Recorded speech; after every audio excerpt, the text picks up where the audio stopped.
All right, we're on the back slope. This is a wind crease shingle, so I'm gonna have to lift these shingles to get this one out. It starts right here, so it's gonna go over to this section here. So I'm gonna start removing the nails and see if any of these shingles crease as I do the repair. If that's the case, then the shingle is non-repairable.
Wait.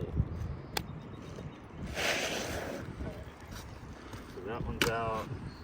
And then when I nail it down, these have to get lifted a little bit higher so that I have enough clearance to put the nail in.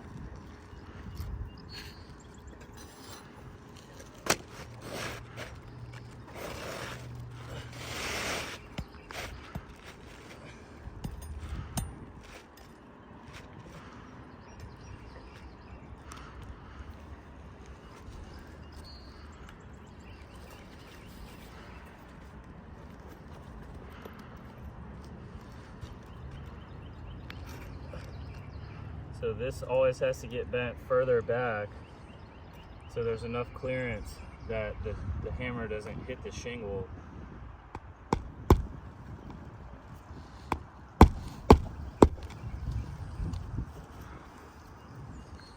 You can kind of hear granules falling a little bit.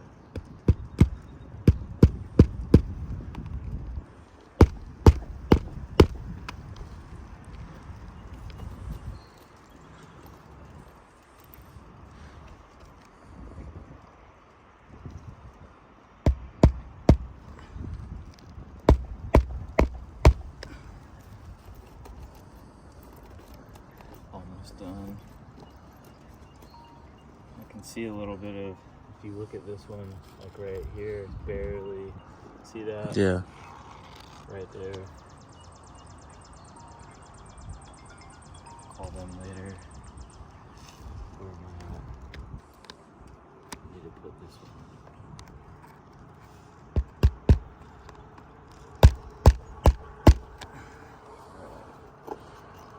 Top row. Also, I don't know if you can zoom in a little bit. Where I remove the nails, a lot of times on the shingle you're not replacing. The nail head pulls through when you take it out. So technically this has to be re-nailed in a different area, leaving this hole there. So if I put the nail in the same spot, on a more brittle shingle, it's not going to hold anything because this is the same size as the nail head that I took out.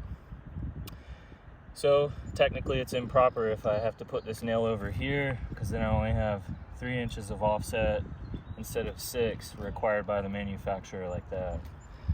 So that's what I'll do, because Allstate wants me to attempt a repair.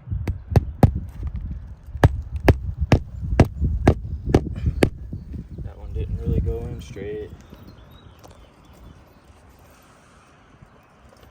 Another new nail.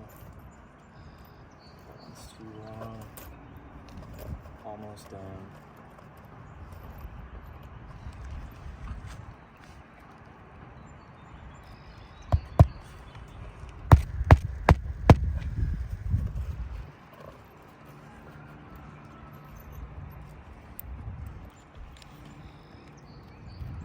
Same thing here.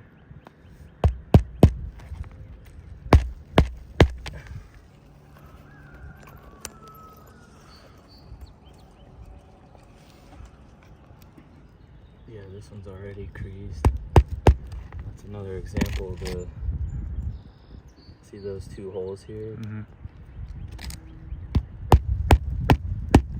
And the last one, I believe that's it, 'cause this one didn't. Yeah. Alright, now if you want to kind of step over here.